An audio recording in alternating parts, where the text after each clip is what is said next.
Hello, good early morning or soon uh, late morning or soon afternoon. So I will speak about the topics. What's about that we disintermediate the commercial banks. So we all know banks are there. There's a lot of them. So what do we need to disintermediate them? Okay, first some words about me. I did quite some studies. I spent a lot of time at Credit Suisse.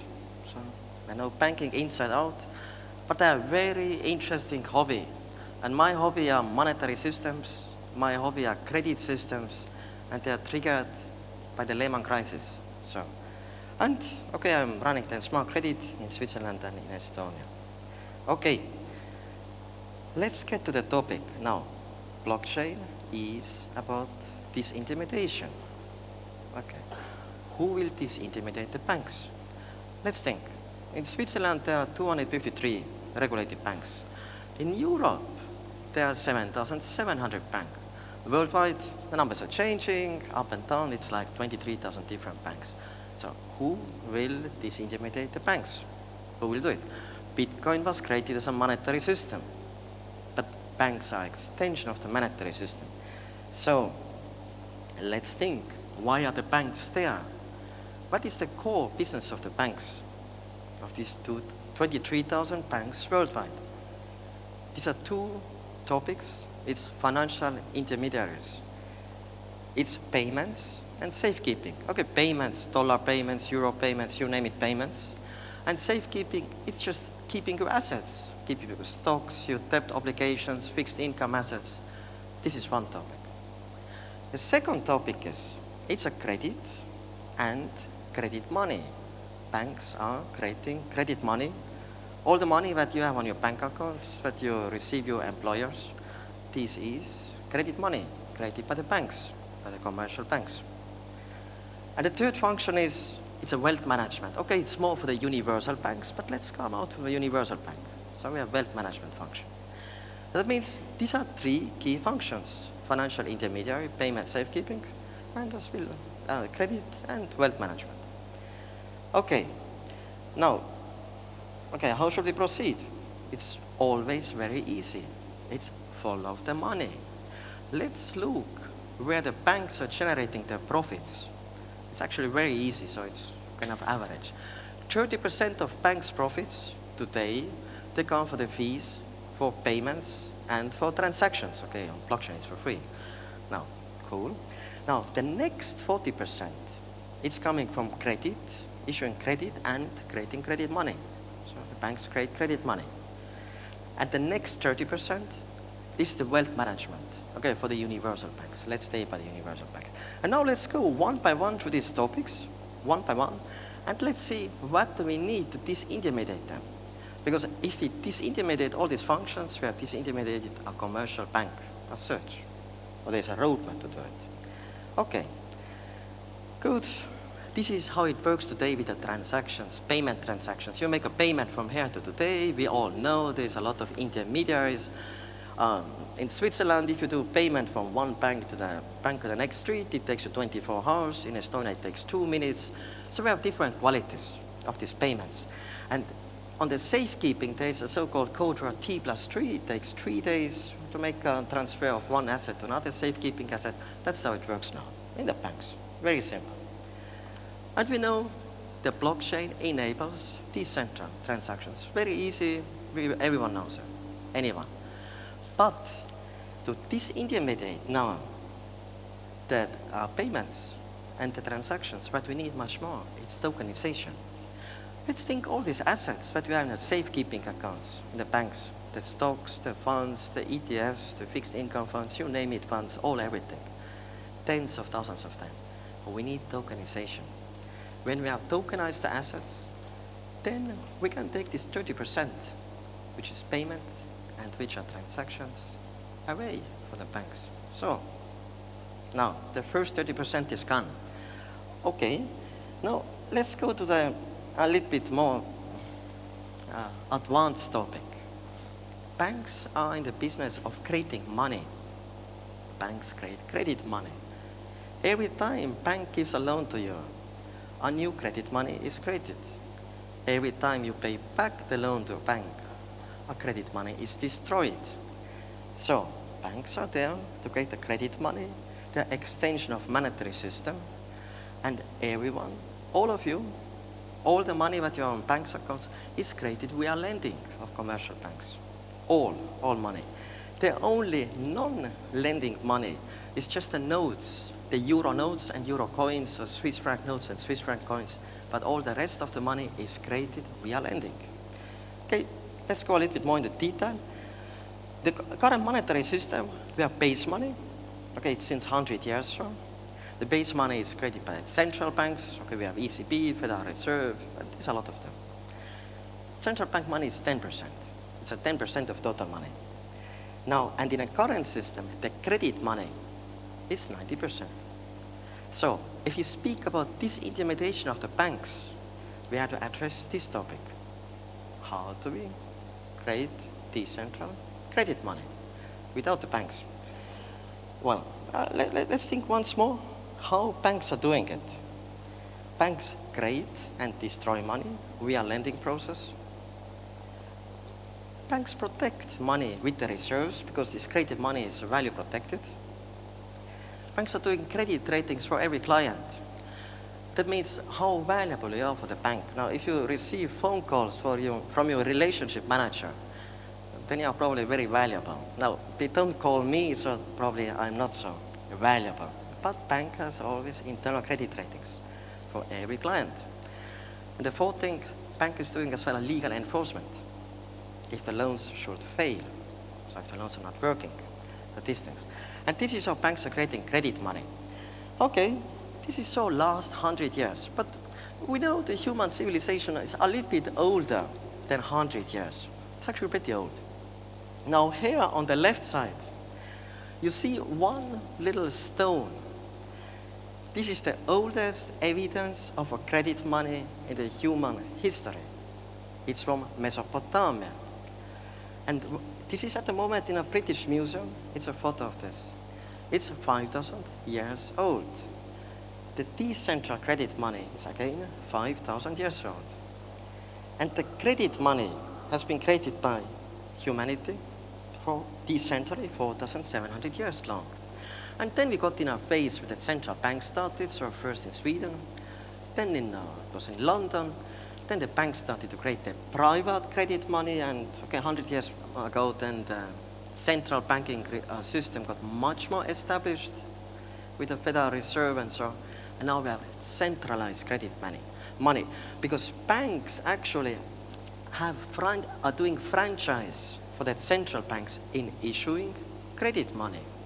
Now, okay, and just to put in a perspective, I spoke about the coins and notes.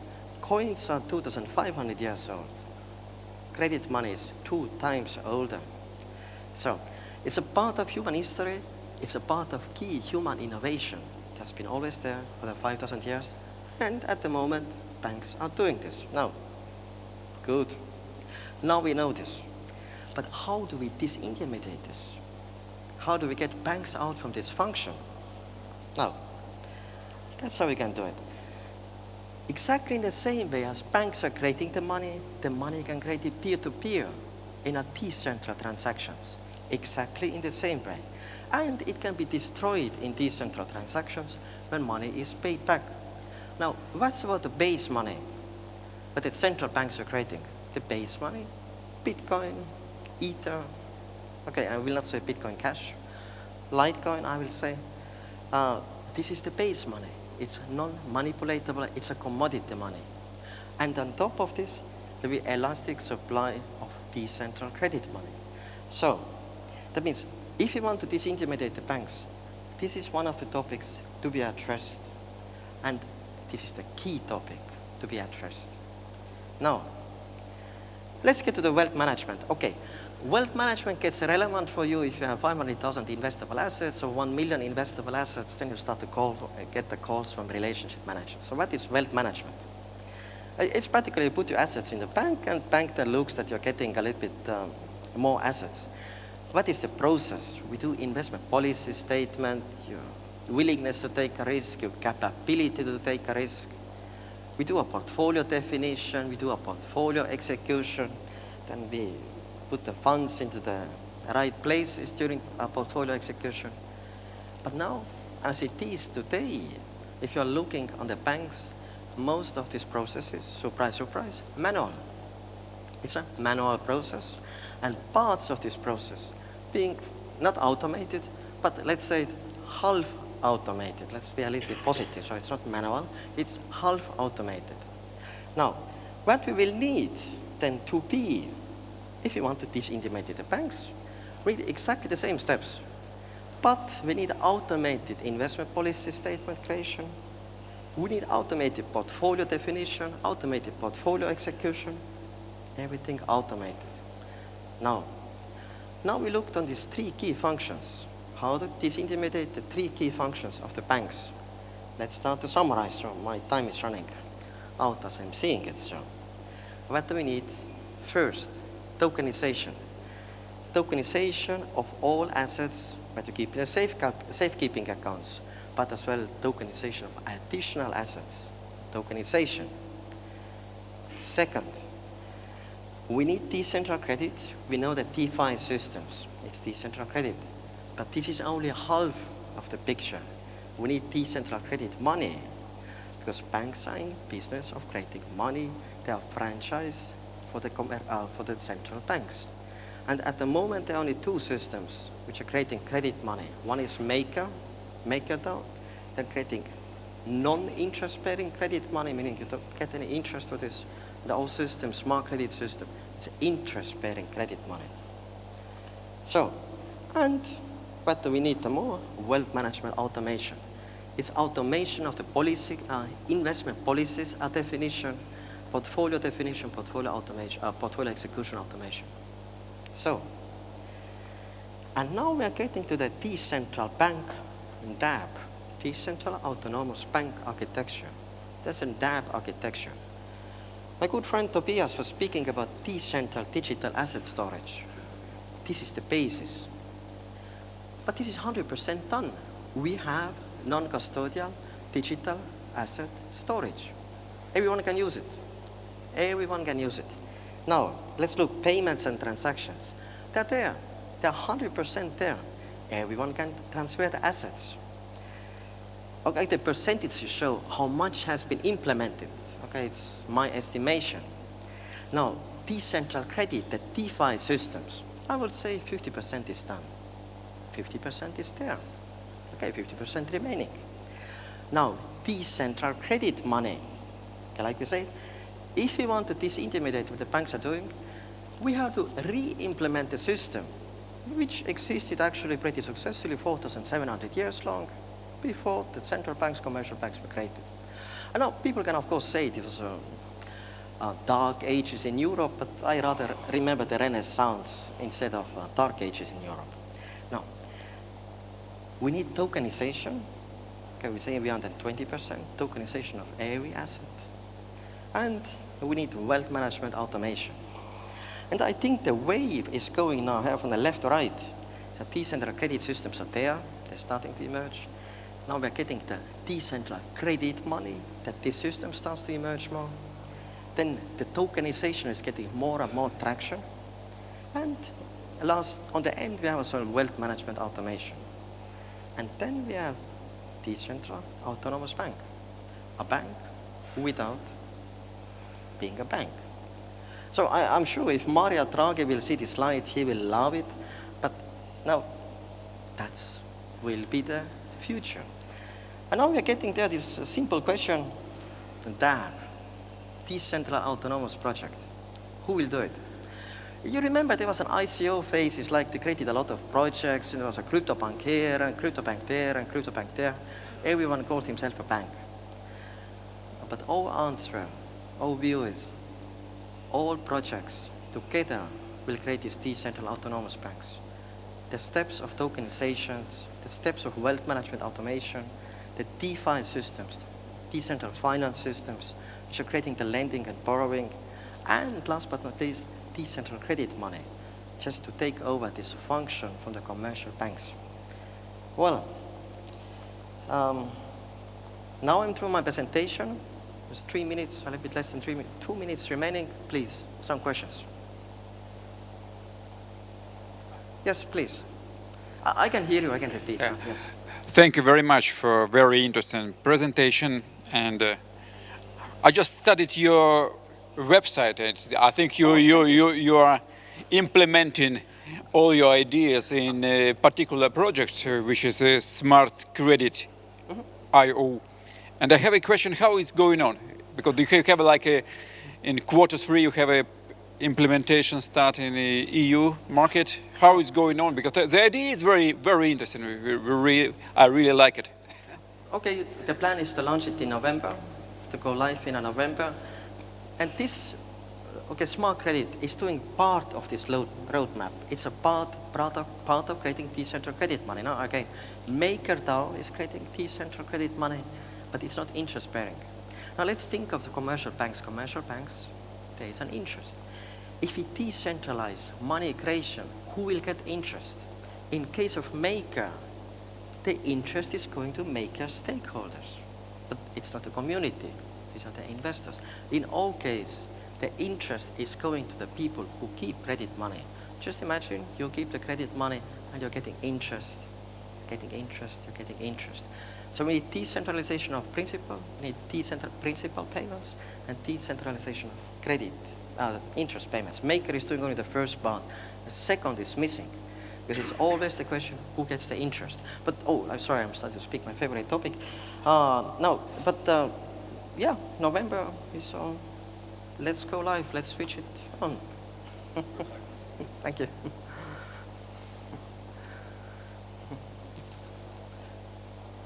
Hello. Yes. In this model that you are creating, how you solve the problem of long-term situation transferring the custody. For example, if you have one nation, one state, one country that is creating. Venezuela creates a petro. Yes, let's take it. I'm from Venezuela, so. Perfect. I love it. I love petro. I love it. I don't like petro, but. Okay. We will discuss. We can discuss later. But my question is, if one nation like Venezuela decide to go forward with a decentralized model, how you can solve the problem of transferring the wealth in the custody from one government to another one, avoiding the control of a dictatorship? Okay. Maybe let's say some words about Venezuela, Petro, and so on. If you're looking into the future, the question is, how will the central banking system look in the future? Let me tell you in the past.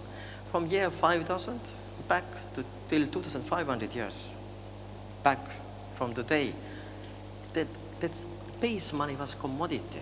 And now it was gold, it was silver, it was wheat, other things. Now, if you're looking on crypto is a commodity. And why is good to have a commodity as a base money? It's not manipulatable. Okay, I'm from Switzerland.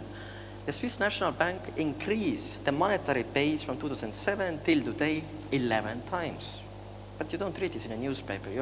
It's public. You go on the website to read it. But if it's a commodity, you cannot increase it 11 times, the base money. So, and the monetary systems, except now the last 100 years, have been based on a commodity money, on the commodities, because they are not manipulatable. And all Ether, Litecoin, Bitcoin, they are not manipulatable. That's the advantage. Now the question is, how the states will then interact? And all forecast, okay, the slide is not here, we have just 15 minutes, is states will create, like Venezuela, China, the next ones to come, I think 40 central banks are experimenting with this, are creating their central bank currencies. Now, it's important they are non-manipulatable, but I'm afraid they will be manipulatable. And in parallel, we will have this independent structure. It's a global, but the base money is non-manipulatable, based on a commodity, like a gold-based system. I love it. It's beautiful, the gold-based system. So, although people say it was not so effective, it was perfect for the middle class. It was perfect for the wealth accumulation. Now, so we'll get this global money and a global credit money. And there will be these two competing systems. And competition is good, because I love one Mises, the Austrian economical school, and he's saying, money is what people use. If it's government money that is manipulated, is it euro, US dollar, and others, or if there's non-manipulatable money, people will use what they want to use. So I try to answer your question with a little bit circles. My question is, if the government has the private keys, The government has the private keys, private keys. the government has 1,000 Bitcoin, and they have the private keys. But in 5 years, you have a new government, and they refuse to provide you the private keys. So how you solve? No. Remember Tobias' presentation. All the asset holding has to be decentralized. Every one of you will have your private keys, and you need some recovery mechanism. Tobias was just speaking about this, like the roadmap. The people who have the wallets, they have the assets in the wallets, they control the private keys, and then it means for the recovery. That's what it is. But government should never touch your private key. Never, ever. Never, ever. Yes, but the funds of the country, I mean. Acoustic? Countries has money. Oh, you mean base money? Now, are you speaking base money or credit money? Okay. Money of the country. Okay, money of the country, you probably speak of base money. Yes, it is possible that the base monies are deflated, inflated as well if you're going to the central bank digital currencies. It's quite possible because I think central bank and Mario Draghi, they will not stop with QE unlimited, QE eternity, QE forever, QE happiness. They will never stop it. They will never stop with this. They continue to increase the base money. So, but that's the advantage of this alternate system. Base money amount cannot be manipulated. It's algorithm. So, okay, I think I'm running slightly over time. So in the next presentation. Thank you, Martin.